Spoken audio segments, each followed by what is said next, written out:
जैन साहब भी हमारे साथ हैं। आज आपने जैन साहब की पिक तो देख ही ली, जबरदस्त कमाल करती हुई, लेकिन आज एसपीएल मिड कैप स्टॉक्स के तौर पर भी जैन साहब से आपको मिलेंगे 3 और बेहतरीन आइडियाज निवेश करने के लिए। आज से तो जैन साहब शुरुआत लॉन्ग टर्म के साथ करते हैं, बताएं सर आपका पसंदीदा शेयर।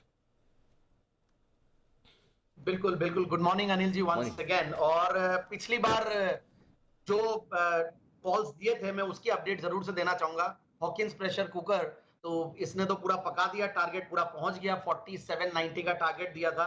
दूसरा एग्रोटेक फूड्स, उसका भी टारगेट ऑलमोस्ट पूरा डन हो गया था, 663 के लगभग अभी ट्रेड कर रहा है। और एक जो पका रहा है स्टॉक वो था शॉर्ट टर्म पिक जो थी सास्केन टेक्नोलॉजीज, जो कि मैंने 577 के लगभग दिया था, 600 के आसपास चल रहा है, बट मेरे हिसाब से उसको होल्ड करके रखना चाहिए।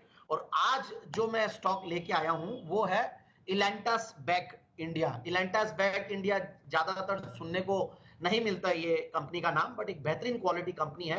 डॉक्टर बैक एंड कंपनी के नाम से पुराना नाम हुआ करता था, और 65 साल से ये कंपनी कार्यरत है। और मुझे जो लगता है कि जो स्पेशलिटी केमिकल्स है उसमें काफी माहौल बना हुआ है, और स्पेशलिटी केमिकल्स में ये इलेक्ट्रिकल इंसुलेशन और कंस्ट्रक्शन इंडस्ट्रीज को मुहैया करवाती है। सबसे बढ़िया बात है, छोटी इक्विटी वाली कंपनी है, सिर्फ 7.93 करोड़ की इक्विटी है। जून क्वार्टर बहुत खराब नहीं था, क्योंकि ये बहुत इंपॉर्टेंट होता है कि जून क्वार्टर सारी कंपनियों के अच्छे नहीं होंगे, तो वैसे इस कंपनी का भी बहुत एक्स्ट्राऑर्डिनरी नहीं था, but March was very good. और एफआईआई इसकी 3.5% की स्टेक है, डीआईआई इसकी करीब 8.5% के लगभग की स्टेक है, और 75%, चूंकि एमएनसी नेचर की कंपनी है तो 75% प्रोमोटर्स की स्टेक है।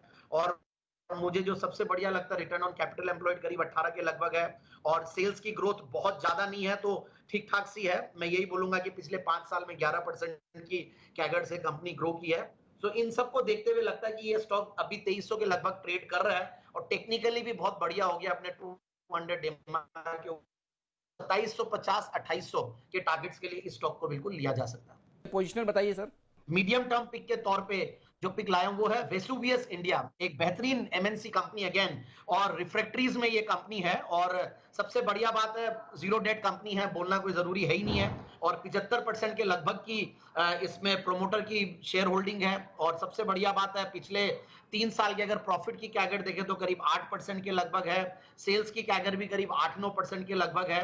और जो मुझे बढ़िया चीज लगती है, रिटर्न ऑन कैपिटल एम्प्लॉयड, ये सारे एमएनसीज की बहुत बढ़िया रहती है, और बहुत ही कंसिस्टेंट परफॉर्मर है। और ये फॉसेको के नाम से ऑलरेडी इसकी एक ब्रांड है, सब जानते हैं उसके बारे में, और बहुत पुरानी कंपनी है। और सबसे बढ़िया बात है, यूके की एक बहुत बड़ी ग्रुप है वेसुवियस पीएलसी, उसकी सब्सिडियरी है, इंडियन सब्सिडियरी। तो मेरे हिसाब से इस स्टॉक को बिल्कुल यहाँ पे लेना चाहिए 1030 से लेकर 1070 तक के टारगेट्स के लिए। जैन साहब से ले लेते हैं जैन साहब की शॉर्ट टर्म पिक्स, और उसके बाद थोड़ी गोल्ड पर करेंगे चर्चा। जी जैन साहब बताएं आपका शॉर्ट टर्म पिक, एकदम शॉर्ट टर्म वाला बताना sir.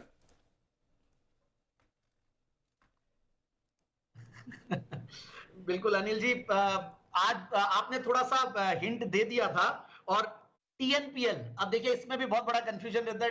Tamil Nadu news print already जी ने दिया है, मैं लाया हूं तमिलनाडु पेट्रो प्रोडक्ट्स। सबसे बढ़िया बात है, केमिकल सेगमेंट की कंपनी है, और उसमें भी देखिए आप, जीरो डेट कंपनी है, almost virtually debt free company, 5.79 के पी मल्टीपल पे, price to book value 0.68, dividend yield करीब 4% के लगभग, रिटर्न ऑन कैपिटल एम्प्लॉयड करीब 19% के लगभग, सेल्स की कैगर करीब 21-22%।